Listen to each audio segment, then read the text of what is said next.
Hi, I'm Terry, and I'm part of the KC to BC barbecue team.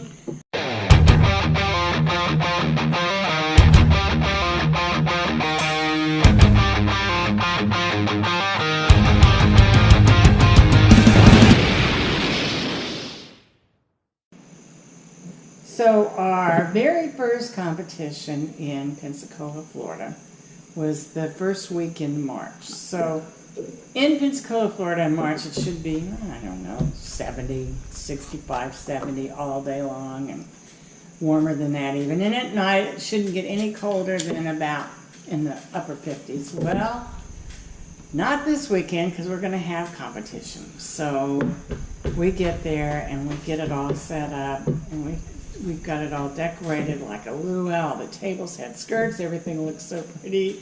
And the wind started blowing, and it started getting a little cloudy, and it was turning cold. And by the time 3 o'clock in the afternoon rolled around, it was probably 30, 35 degrees.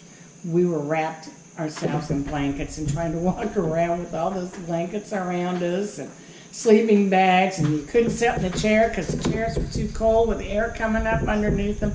And so they wanted us to cook these big pork roasts and give them taste out the next day for charity. But unfortunately, they give us the roast, or the pork roast, and they're frozen too.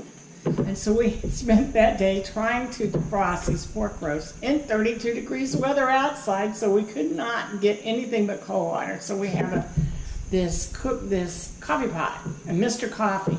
So we keep putting all this cold water in this Mr. Coffee, running it through, trying to put this hot water on these pork roasts so that we could cook it. And for whenever the afternoon, I guess it was noon the next day when we started giving out this stuff for tips. And oh my gosh, what a nightmare that first year was. And the wind was blowing, and we kept putting the sides up, and they kept blowing away. Anyway, it was horrible, but it ended up being a great time. We learned so much. That was the first one. We learned so much. So we learned to wear insulated clothes, insulated underwear, and everything else. And of course, the next year it was beautiful. So.